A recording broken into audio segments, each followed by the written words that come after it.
Hello everybody and welcome back to the channel. So in today's video, I do want to speak on many different topics today. This is going to be a rapid fire type of video. We are going to be going through these stories briefly because I want us to understand what exactly is going on, and we're going to go into greater details regarding some of these stories if these stories do evolve later down the line. So we are going to be speaking about Gaya potentially moving to FC Barcelona. We are also going to be discussing the latest on Pedri's fitness, and lastly we are going to be talking about Joan Laporta's plan B if Erling Haaland cannot complete a move to FC Barcelona. There's so much that we have to discuss. If you guys are new here, welcome to the channel. But first, I do want to shout out the OneFootball app. The OneFootball app is considered as the best football app you could find within the App Store when it does come to the latest player news, team news. If you want to follow your team within La Liga or the Premier League or the German League, you guys would be able to do that within the OneFootball app. You guys would also be able to see the latest transfer news, anything regarding your favorite player or team. All of that is going to be compact within one app. And for those of you guys who are in the UK, you guys are also able to see La Liga highlights. If you guys do want to see some highlights regarding Real Madrid, Barcelona, Atletico Madrid, all of that again is going to be within the OneFootball app. If you guys do want to download the app, you guys can either scan the barcode that you do see on the video, or you can look at the link which will be in the description box down below. But now let's get back into the video. If you guys do want to also skip through certain topics, if you guys do not want to hear about Gaya or Pedri and you just want to hear about Barcelona's plan B, you could go through the timeline down below. Everything is separated, everything is organized. I do have everything ready for you guys here, so just sit back, relax and enjoy. And now let's get into this video. So let's first start with Jose Gaya. So Ferran Correas has stated Barcelona do plan to strengthen both of their full back positions, which is the left back position and the right back position, this summer. So it's very surprising that Barcelona do want to strengthen those positions, because many of us assumed that those positions have already been strengthened, with the likes of Dani Alves and Serginho Dest taking on that right back position, with the likes of Alejandro Balde and Jordi Alba taking on that left back position. And many of us also assumed that Barcelona only want to strengthen their center back positions, but actions are being taken. They want to rejuvenate and give a massive overhaul to this back line, which does make a lot of sense. Now, we have talked about Mazraoui before to strengthen the right back position, maybe even potentially take out Dest just so he could go in there and receive all of the minutes. But what about the left back position? This is where Jose Gaya does come into play. So it does say here, according to Gerard Romero, the key to signing Gaya would be that what will happen with Alba first, a player the club wouldn't mind letting go of. Alemany is pressing for this signing, although Valencia want to renew. The price could be around 20 million euros if Gaya does not renew. Now, it has also been said that Barcelona believe that they could get Gaya for around 10 to 15 million euros instead of 20 million euros. But that is basically it, right? Like, if Jordi Alba does not leave in this coming summer, they're going to go for Gaya in the summer of 2023, which will be next year. And I'm already assuming that we are already in 2022, but next year in 2023, where Barcelona can get him for free. They don't have to pay a dime. If Barcelona want to bring Gaya in the summer of 2022, they're going to have to pay around 10 to 15, or worst case scenario, 20 million euros. Now, I am not a fan of Jordi Alba leaving immediately within these next 6 months, because to be very honest, Alba has not shown that he is slowing down. There has been many games in the past 3 to 4 months where Alba has shown that he is one of the best players, and especially under this brand new Xavi Hernandez's FC Barcelona. And I remember that match between Barcelona and Bayern Munich, Jordi Alba was looking like he was going to have a great game, like he was going to be one of the focal points of Barcelona's attack. So it is very strange to me to hear that Barcelona want to let go of Jordi Alba in this coming summer of 2022 if they do have that chance. What is also strange to me is that we have not heard anything about Barcelona's thoughts of Alejandro Balde. Like, what is that situation looking like? Because the fact that Barcelona is interested in Gaya, does that mean that they have no interest in continuing with Alejandro Balde? Because the only thing that's going to happen is Gaya taking all of the minutes and Balde receiving almost little to none. And I'm saying that because Gaya is a very young player. This is a player that needs to play at Valencia. He is like a leader. He is a captain. He is someone that demands all of the minutes. So I would like to see that get addressed. First is Barcelona's opinion on Alejandro Balde. Do they want to continue with him? Do they think that he should be a priority to be that next left back for FC Barcelona? And this is me not spilling any hate on Gaya. I think that Gaya is a great player, a player that I really do respect, but there is currently many unanswered questions, and that mainly does revolve around Jordi Alba and again Alejandro Balde. But now let's move on towards the next topic of today, and we are going to be talking about the latest latest details regarding Pedri's fitness. So many of us are looking for the return of this player. Many of us are very much looking forward to seeing Gavi and Pedri form a duo within that midfield, because we know that that type of duo, seeing the type of magnitude and the type of potential Pedri and Gavi do portray on the field, it is going to start a brand new era. And what better way to start the year of 2022 with Pedri and Gavi starting within that midfield? It's going to be so exciting to see. So what is the latest on Pedri? And it does say here, according to Santiago Valle, Pedri is in the final stretch of his recovery. He is expected to gradually be more involved in group training once the holidays are over. The club doesn't want to rush or take any risk. This is why his participation against Mallorca still is not certain. So originally Pedri was actually supposed to play against Mallorca, but I think that Barcelona are taking it very similarly to Ansu Fati's case, because Ansu Fati was originally also supposed to play against Eibar a few days ago, but it does seem like this club does not want to take any risk, and I can already see the change of decision making and approach these brand new doctors are taking, right? This brand new medical team that Xavi has brought into Barcelona. They do not risk any of these players, even though they do seem like they are ready, right? For example, Pedri and Ansu Fati, they still do not want to put them in. Like before, if this was Bartomeu's Barcelona and we had the old medical team, they probably would have rushed Pedri and Ansu Fati back into this team and play immediately. But it does seem like this Barcelona that we are seeing here, they are way more cautious than they have ever been, and I'm glad to see that. I am glad to see that Barcelona is finally taking a different approach on these players' fitness. So everything does indicate that Pedri is going to be making that debut in the year of 2022, going up against Linares. Now let's move on towards the next topic of today, which is going to be the most interesting one, because I know that when it comes to Erling Haaland and Barcelona going for a brand new number 9, it is always going to be very exciting. So one thing is very clear, and I'm going to give everyone some backstory. Joan Laporta does want Erling Haaland. There has been many meetings that has happened between Joan Laporta and the agent of Erling Haaland, which is Mino Raiola. We have even seen these interviewers go up to Joan Laporta and ask, is it possible to sign Erling Haaland and bring him to Barcelona? And he has only give positive signs. And let me tell you guys, if Erling Haaland does end up going to Barcelona under this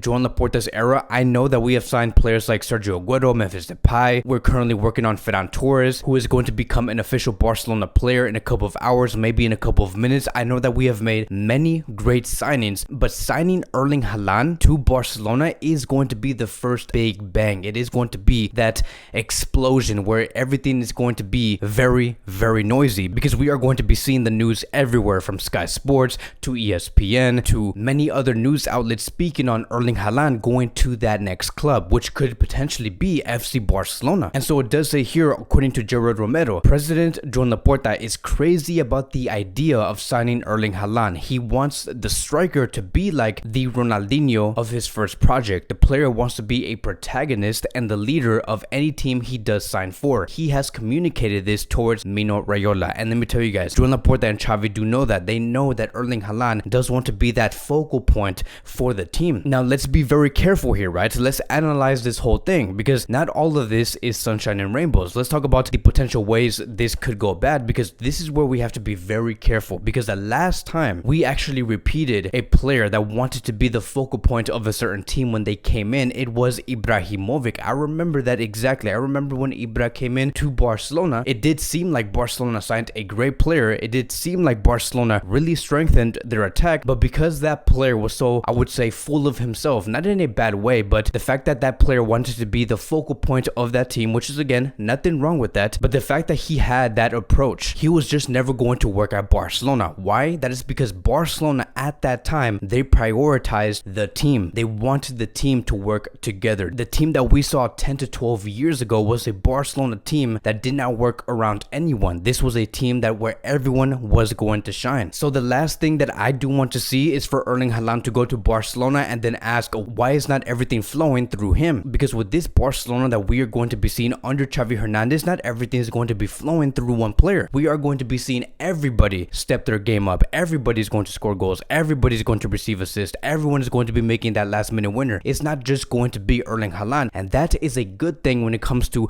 Barcelona achieving success. But when it comes to Erling Haaland and his personal wants and needs, just going based off what this report has said on how he just wants to be the protagonist and he wants to be the leader of any team, I do not know how that is going to be working out. And again, that is where I do want to say, I'm just looking at this at a different point of view. We have to be very careful careful. I do not assume and I don't expect Erling Haaland to act in that way. I think that Haaland will come to Barcelona and act like a real team player, because there's always room for everything. Everyone can enjoy what they do provide and give on the field. But let's just say that Barcelona and Joan Laporta cannot achieve the signing of Erling Haaland. What would be that plan B? So it does say here, according to Jerry Romero, Fiorentina's Vlahovic is an option if Barcelona is unable to sign Erling Haaland. And let me tell you guys, this is huge news. Like, to be very honest, I would not be mad or frustrated if Barcelona end up signing Vlahovic and he ends up being that new number 9 for FC Barcelona, because right now in this season, even though it's only been 4 to 5 months into this season, he has scored a total of 18 goals and provided 3 assists. This is a player that has been very praised in the past couple of games because